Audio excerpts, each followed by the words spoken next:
வணக்கம். ஐயா சு. வெங்கடேசன் அவர்கள் எழுதிய வீரயுக நாயகன் வேல்பாரி பகுதி 63. வாய் நிறைய வெற்றிலையை மென்றபடி கபிலரின் குடிலுக்கு வந்தார் வாரிக்கையன். காலையிலேயே பெரியவர் வந்துள்ளாரே என வேகமாக வெளியில் வந்து திண்ணையில் உட்கார்ந்தார் கபிலர். உள்ளிறங்கும் வெற்றிலையின் சாற்றுக்கு இடையூறு இல்லாமல் பேச்சை தொடங்கினார். எதிரி நாட்டு அரசன் விழுந்து விட்டான் என்பதன் குறியீடாக அவன் நாட்டு காவல் மரத்தை வெட்டி எடுத்து செல்வார்கள். பரம்பின் காவல் மரம் எதுவென தெரியாது. அதனால் பரம்பை காக்கும் கொற்றவையின் குழந்தையான தேவவாக்கு விலங்கினை எடுத்து சென்றால் பரம்பை வென்றதாக பொருள். அதனால்தான் காலம்பன் கூட்டத்தை அனுப்பி தேவவாக்கு விலங்கினை எடுத்து வர சொல்லியுள்ளான் பாண்டியன் என்று நீங்கள் சொன்னதாக வீரர்கள் சொல்கிறார்களே, அது உண்மையா? மெல்லும் வெற்றிலையை இடப்புறமாகவும் வலப்புறமாகவும் ஒதுக்கியபடியே பக்குவமாய் பேசினார் வாரிக்கையன். வெற்றிலையின் சிறப்பு மெல்லுகிறவரின் வாயில் எவ்வளவு ஊறுமோ அதே அளவு அருகில் இருப்பவரின் வாயிலும் ஊறும். கபிலர் கை நீட்டும் பொழுதே வாய் அசையத் தொடங்கிவிட்டது. வாரிக்கையன் ஒவ்வொரு வெற்றிலையாய் எடுத்துக் கொடுத்தார். வாங்கி தடம் பார்த்து மடித்தபடியே கபிலர் சொன்னார், இதுவும் காரணமாக இருக்கலாம் என்றுதான் சொன்னேன். இதுதான் காரணம் என்று சொல்லவில்லை. இது காரணமாக இல்லாமல் இருக்கவும் வாய்ப்பு இருக்கிறதா? இருக்கிறது. 3 வெற்றிலைகளை ஒன்றாக மடித்து இடது கடவாயின் கடைசி பல்லுக்கு கொடுத்தபடி வாரிக்கையன் கேட்டார், என்ன அது? இந்த காரணத்துக்காக எடுத்து செல்லப்பட்டிருந்தால் அவற்றை ஏன் துறைமுகத்துக்கும் களங்களுக்கும் கொண்டு செல்ல வேண்டும்? யவனர்கள் விலங்குகளையும் பறவைகளையும் அவர்களின் நாட்டுக்கு வாங்கிச் செல்வர். சற்றே வேறுபட்டு இருக்கிறது என்பதால் இதனை வாங்கி இருக்கலாம் என்று கூட தோன்றும். ஆனால் நம் வீரர்கள் சொல்லும் குறிப்பை பார்த்தால் தேவவாக்கு விலங்குகளை யவன நாவாய்களில் ஏற்றியதாக தெரியவில்லையே. தமிழ் வணிகர்களின் களங்களில் தான் ஏற்றப்பட்டுள்ளன. எப்படி அவையெல்லாம் யவன நாவாய்கள் இல்லை என உங்களால் சொல்ல முடிகிறது? எல்லாம் பட்டறிவு கணக்குதான். உங்கள் வாய்க்குள் போகும் வெற்றிலைகள் மட்டும் ஆண் வெற்றிலைகளாக இருக்கின்றன அல்லவா? அதுபோல அறிவை தன்னியல்பாக்கிக் கொள்வதுதான். கண்டறிகிறானடா கபிலன் என்று சிறுவனை தட்டி கொடுத்து பாராட்டுவது போல கபிலரை பாராட்டிய வாரிக்கையன் தொடர்ந்து கேட்டார், பின்னர் எதற்குத்தான் அவர்கள் இதனை எடுத்துச் சென்றனர்? இந்த கேள்வி ஏன் உனக்கு தோன்ற மறுக்கிறது என பாரியிடம் கேட்டால் அவன் ஒரே வார்த்தையில் பதில் சொல்லிவிடுகிறான். வேந்தர்கள் எந்த செயல் செய்தாலும் அது அவர்களின் அதிகாரத்துக்கானது, மனிதருக்கும் இயற்கைக்கும் எதிரானது. அதில் கூடுதலாக சிந்திக்க என்ன இருக்கிறது என்று சொல்லிக் கொண்டிருக்கும் போதே பாரியும் தேக்கனும் வேகமாக நடந்து போய்க் கொண்டிருப்பது தெரிந்தது. எங்கே போகிறார்கள் என கேட்டார் கபிலர். இடப்பக்கமாக திரும்பி உதடு குவித்து வெற்றிலை எச்சிலை துப்பியபடி வாரிக்கையன் சொன்னார், வாயில் வெற்றிலை இருக்கும் பொழுது அதற்கு மட்டும்தான் வாயசைக்க வேண்டும். சாறு உள்ளிறங்கும் போது ஓசையை வேகமாக வெளியேற்றக்கூடாது. அருகில் போய் கேளுங்கள். புறப்பட்டு போனார் கபிலர். பாரியும் தேக்கனும் நாகப்பச்சை வேலியின் அருகே இருந்த காலம்பனை நோக்கி போய்க் கொண்டிருந்தனர். காலம்பனோடு திரையர் குல வீரர்கள் 7 பேர் இருந்தனர். 6 இளம் வீரர்கள், ஒருவர் மிகவும் வயதான கிழவர். அவரது பெயர் ஏதோ சொன்னார்களே என்று நினைவு கூர்ந்தபடியே போனார் கபிலர். அருகில் போனவுடன் நினைவிற்கு வந்தது, அவரது பெயர் அனங்கன். திரையர் குல வீரர்கள் நீண்ட பயணத்துக்கான ஆயத்தத்தோடு இருப்பதை அறிய முடிந்தது. பெரியவர் அனங்கன் எதையோ துணியில் சுற்றி கையில் வைத்திருந்தார். பார்த்தபடி தேக்கன் கேட்டான், எங்கே புறப்பட்டு விட்டீர்கள்? நான் போகவில்லை, இவர்கள் 6 தான் போக போகிறார்கள். நானும் செதிலனும் இவர்களை அனுப்பி வைத்துவிட்டு வந்து விடுவோம் என்றான் காலம்பன். அதுதான், எங்கே போக போகிறார்கள் என்று தேக்கன் கேட்டுக்கொண்டிருக்கும் பொழுதே பாரி சொன்னான், பரம்பின் காட்டுக்குள் இவர்கள் மட்டும் ஏன் தனியாக போக வேண்டும்? பரம்பு வீரர்களும் உடன் போகட்டும். பாரி சொல்லி முடிக்கும் முன் சற்று தள்ளி நின்றிருந்த பரம்பு வீரர்கள் சிலர் திரையர்களோடு இணைந்து நின்றனர். அவர்களை பார்த்தபடி காலம்பன் சொன்னான், பரம்பு வீரர்கள் உடன் செல்ல வேண்டாமே? ஏன் வேண்டாம் என்று சொல்கிறாய் என்றார் தேக்கன். இவர்களால் தாக்கு பிடிக்க முடியாது என்றான் காலம்பன். பாரிக்கு சற்றே அதிர்ச்சியாக இருந்தது. காடறியும் பயிற்சி முடித்த சிறந்த வீரர்கள் இவர்கள் என்றான் தேக்கன். காலம்பன் மீண்டும் சொன்னான், செய்ய போகும் வேலைக்கு அவர்களால் ஈடு கொடுக்க முடியாது, அதனால் தான் வேண்டாம் என்கிறேன். என்ன வேலைக்குத்தான் போகிறார்கள்? சற்றே வேகமாக இருந்தது தேக்கனின் குரல். காட்டெருமைகளின் மந்தைக்குள் நுழைய போகிறார்கள். மறுமொழி எதிர்பாராததாக இருந்தது. வியப்பை கடந்து ஐயமே மேல் எழுந்தது. காட்டெருமைகளின் மந்தைக்குள் எப்படி போக முடியும்? அங்கு போய் என்ன செய்ய போகிறார்கள் என்றான் தேக்கன். காட்டெருமையின் மந்தைக்குள் பல்வேறு குணங்களை கொண்ட காட்டெருமைகள் உண்டு. அவற்றில் மந்தையை வழிநடத்தும் காட்டெருமையை கண்டறிய போகிறார்கள். காலம்பன் சொல்வது கேள்விப்பட்டிராததாக இருந்தது. காட்டெருமைகளின் குணங்களை கண்டறிய முடியுமா? அவற்றின் பின்கால் நரம்பில் அடித்து அதனை அசைய விடாமல் செய்ய திரையர்களால் முடியும் என்றுதானே கேள்விப்பட்டுள்ளோம். நீ புதிதாக சொல்லுகிறாயே? அதுவெல்லாம் சூடிவேல் காலத்தில் செய்யப்பட்ட வேலைகள். அதன் பின் இத்தனை தலைமுறையாக நாங்கள் வேறு என்னதான் கற்றோம், காட்டெருமையுடனே தான் கிடந்தோம் என்று சொன்ன காலம்பன் செய்ய போகும் வேலையை பற்றி சொன்னான். மந்தைகளை வழிநடத்தும் காட்டெருமையை இனங்காணுவதுதான் முக்கியமான வேலை. ஒவ்வொரு மந்தைக்கும் தலைமை எருமை ஒன்று இருக்கும். அது தான் மந்தைக்கு பெரிய ஆள் என்பதை நாள்தோறும் செயல் மூலம் காட்டிக்கொண்டே இருக்கும். அதனை தவிர அதற்கு வேறு வேலை இல்லை. ஆனால் மந்தையை வழிநடத்துவது வேறொன்றாக இருக்கும். அதுதான் ஓசைகளின் மூலமான உத்தரவை கூட்டத்துக்கு வழங்கும். அதனை கண்டறிந்து நமது கட்டுப்பாட்டிற்கு கொண்டு வர வேண்டும். அதன் பின் அந்த மந்தையின் வழித்தடத்தை நம்மால் அறிய முடியும். காலம்பன் சொல்லுவது நம்ப முடியாததாக இருந்தது. நீ சொல்லுவது உண்மையா என கேட்டான் தேக்கன். எலியை நோக்கி பூனையை பாய விடாமல் நிறுத்தும் ஆற்றல் பொதினி வேலியர்களிடம் இருந்திருக்கிறது. விலங்குகளின் குருதியில் இருக்கும் வெறியையும் பசியையும் குணத்தையும் அவர்களால் கட்டுப்படுத்த முடிகிறது. பாம்பின் வலிமையே அதன் நஞ்சுதான். ஆனால் அதற்கே தெரியாமல் அதன் நஞ்சை உருவி எடுத்து பயன்படுத்தும் ஆற்றல் பரம்பு வேலியர்களுக்கு இருக்கிறது. இவற்றோடு ஒப்பிட்டால் திரையர்களாகிய நாங்கள் கற்றுள்ளது மிக குறைவுதான் என்றான் காலம்பன். தேக்கன் சற்றே தாழ் உணர்ச்சியுடன் அவனது தோளிலே தட்டி சொன்னான். நீங்கள் எவ்வளவு குறைவாக கற்றிருக்கிறீர்கள் என்பது உடல் முழுக்க வாங்கிய எனக்குத்தானே தெரியும். அனைவரும் சிரித்தனர். அவர்களை அனுப்பும் வரை நாங்களும் உடன் வருகிறோம் என்று சொல்லி பாரியும் தேக்கனும் காலம்பனுடன் புறப்பட்ட பொழுது கபிலரும் உடன் நடந்து கொண்டிருந்தார். திரையர் கூட்டத்திலே மிக வயதான மனிதராக அனங்கன் தான் இருக்கிறார். வந்த புதிதில் கபிலர் அவரோடு பேச முயன்றார். அவர் பேசும் முறையும் மொழி உச்சரிப்பும் புரிந்து கொள்ள மிக கடுமையாக இருந்தன. இவர் தமிழ்தான் பேசுகிறாரா அல்லது வேறு மொழி பேசுகிறாரா என்று அவ்வப்பொழுது குழப்பமாக இருக்கும். ஆனால் திரையர் கூட்டத்தில் மற்றவர்கள் பேசுவதை புரிந்து கொள்வதில் சிக்கல் எதுவும் இல்லை. அனங்கனுக்கு மிகவும் வயதாகிவிட்டதால் சொற்கள் தெளிவாக இல்லையோ என தோன்றியது. பொதுவாக மலைமக்கள் சொற்களை நீட்டி இழுத்தே உச்சரிப்பர்.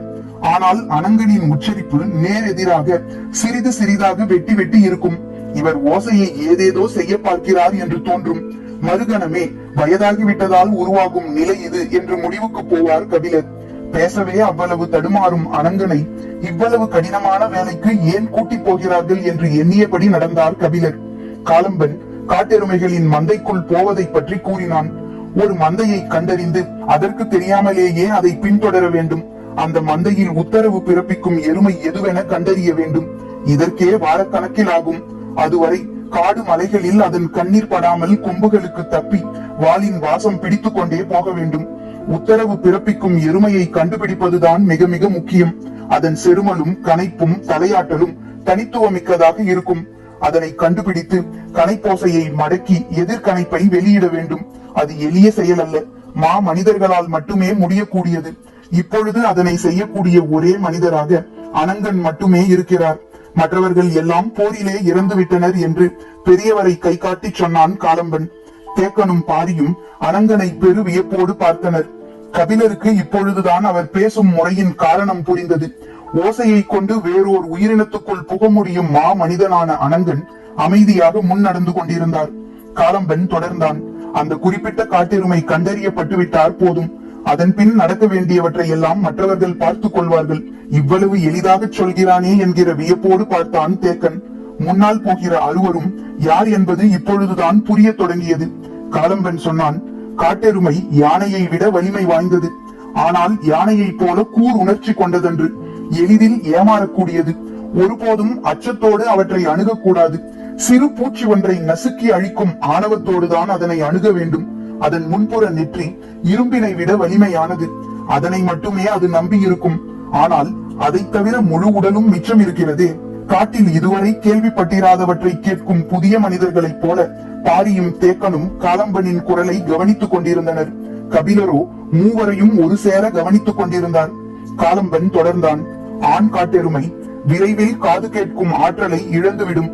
பரம்பின் ஆசான், பரம்பின் தலைவன், பரம்பின் விருந்தினன் ஆகிய மூவரையும் எந்த வேறுபாடும் இல்லாமல் வியப்பின் விளிம்பில் ஒரே நேர்கோட்டில் நிறுத்தின காலம்பனின் சொற்கள். அவன் சொன்னான், ஆண் காட்டெருமையின் காது மடல்களுக்குள் மயிர்கால்கள் அடர்ந்து முளைக்கும். அவற்றுள் சிறு கொடுக்கு வகை பூச்சி இனம் அதிகம் அடையும். அதனை காட்டெருமையால் ஒன்றுமே செய்ய முடியாது. பூச்சி இனம் கட்டும் கூடு காதுகளை அடைத்துக் கொள்வதாலோ அல்லது தொடர்ந்து உள்ளுக்குள் கொத்திக்கொண்டே இருப்பதாலோ ஆண் காட்டெருமை கேட்கும் ஆற்றலை முழுமையும் இழந்து விடுகிறது. ஆனால் பெண் காட்டெருமையின் காது மடல்களில் மயிர்கால்கள் முளைப்பதில்லை. எனவே அது காது கேட்கும் ஆற்றலை இழப்பதில்லை. குட்டியோடு நகரும் பெண் காட்டெருமைகளை சுற்றியேதான் ஆண் காட்டெருமைகளின் நடவடிக்கைகள் இருக்கின்றன. பெண் காட்டெருமைகள் மிக கட்டுப்பாடு கொண்டவை. அவை வழிநடத்தும் தலைமையின் கனைப்பொலி கொண்டே செயல்படுபவை. மந்தைகளை வழிநடத்தும் பெண் காட்டெருமை வயதானதாகத்தான் இருக்கும். அதனை அறிந்து பின்னங்கால் நரம்பை சரிக்க வேண்டும். அதன் வேகத்தை முழு முற்றாக கட்டுப்படுத்திய பின் நம்முடைய வேலையை தொடங்க வேண்டும். சீண்டலின் மூலமும் செருமலின் மூலமும் நாம் அதனை முன்னகர்த்தி செல்லலாம்.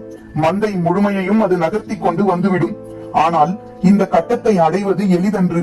வேலையை செய்ய போன 6 பேரையும் ஒரே நாளில் முட்டி தூக்கி கொன்ற நிகழ்வுகள் நிறைய இருக்கின்றன. காட்டெருமைகள் நாள் முழுவதும் இளைக்காமல் ஓடக்கூடியவை. எந்த மேட்டிலும் பள்ளத்திலும் விடாது ஓடுபவை. அவற்றின் ஓட்டத்துக்கு முழு நாளும் தாக்கு பிடிக்கக்கூடியவன் தான் இந்த பணிக்குள்ளே இறங்க முடியும். காட்டுக்குள் எங்களின் ஓட்டங்களை காட்டெருமைகளிடம் இருந்துதான் தொடங்குகிறோம். அவையே எங்களின் ஆசான்கள் என்றான் காலம்பன். ஏறக்குறைய பேச்சற்று இருந்தனர் மூவரும். தேக்கனுக்கு நிறைய கேள்விகள் உருவாயின. ஆனால் அவையெல்லாம் மிக எளிதான கேள்விகள்.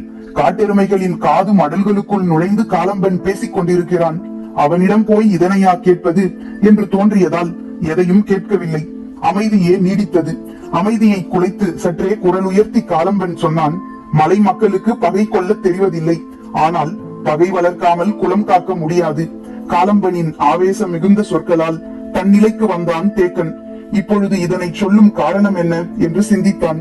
காலம்பன் தொடர்ந்தான், எவ்வளவோ வாய்ப்புகள் இருந்தும் நாங்கள் அவர்களை அழிக்காமல் எங்களை காத்துக்கொள்ளும் போரினை மட்டுமே நடத்தினோம்.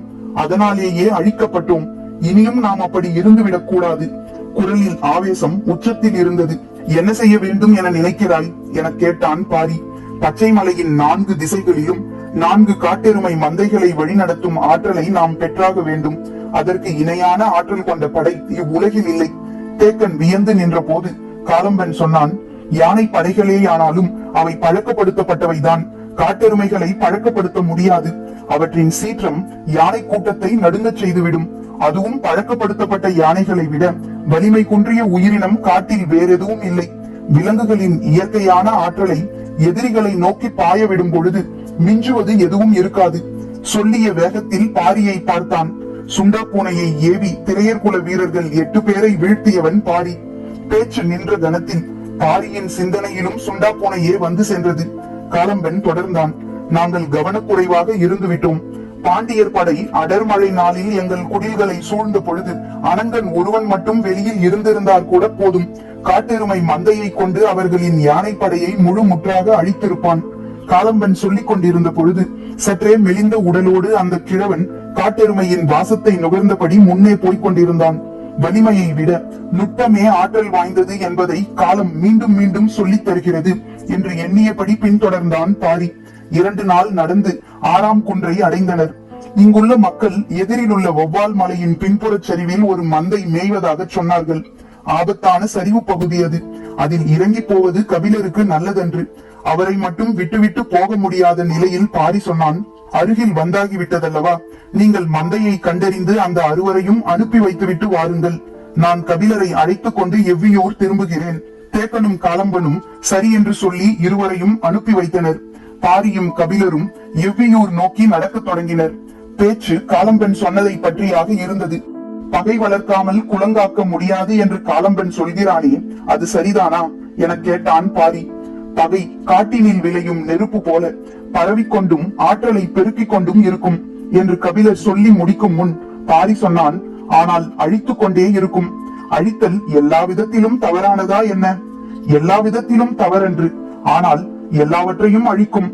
ஒரு கட்டத்தில் உங்களால் பிரித்தறிய முடியாது. அவனது சொல்லின் ஆழத்தை பற்றி சிந்திக்கும் போதே நிறுத்தாமல் தொடர்ந்தான் பாரி. காட்டெருமையின் காது மடல்களில் உள்நுழைய முடியா ஓசையை கணிக்க முடிந்த திரையர்களால் அடர்மழையின் ஓசையில் யானைப்படை வருவதை கணிக்க முடியாமற் போயிருக்கிறது.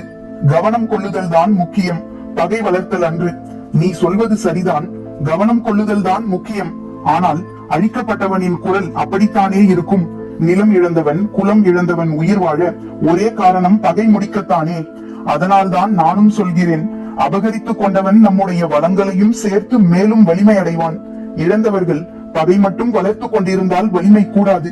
இருப்பது ஒரேயோர் அனங்கன். அவன் இறந்து விட்டால் திரையர்களின் வலிமை இன்னும் குறையும். பாரியின் சொற்கள் பாறைகள் உருள்வதைப் போலத்தான் எந்த கணத்திலும் மேலே போட்டு அமுக்கும். அமுக்கிய சொல்லிலிருந்து மீண்டெழ கபிலர் நினைத்துக் கொண்டிருந்த பொழுது பாரி சொன்னான், நான் உங்களை அழைத்துக் கொண்டு எவ்வியூர் திரும்புகிறேன் என்று சொன்னதுக்கு அதுதான் காரணம். தேக்கனை கலம்பனிடம் பேசச் சொல்லி இருக்கிறேன். இப்போது பயிற்சி தேவைப்படுவது மந்தையை வழிநடத்தும் காட்டெருமை கன்று உடன் செல்லும் மனிதர்களுக்குத்தான். அரங்கனை போல அதிதிறமையுள்ள ஆசானிடம் எவ்வித பயிற்சியும் பெறாமல் மாதக்கணக்கில் நாம் வீணடித்துள்ளோம். பகை நெருப்பை போல பரவும் என்று சொன்னீர்கள் அல்லவா? இங்கு என்ன நடந்துள்ளது? ஒற்றை குச்சியில் மட்டுமே எரியும் நெருப்பை அடுத்த குச்சிக்கு கூட பரவாமல் வைத்திருக்கிறது. கபிலர் சொன்ன உவமை எப்படி தவறானது என்பதை கபிலருக்கு பாரி சொல்லிக் கொண்டிருந்தான். அதை கேட்டபடி சற்றே அமைதியாய் கபிலர் வந்து கொண்டிருந்தார். சிறிது நேரத்துக்கு பின் பாரி கேட்டான், ஏன் ஏதும் பேசாமல் வருகிறீர்கள்? எவ்வியூரில் இருந்து புறப்படும் பொழுது வாரிக்கையன் சொன்னார்,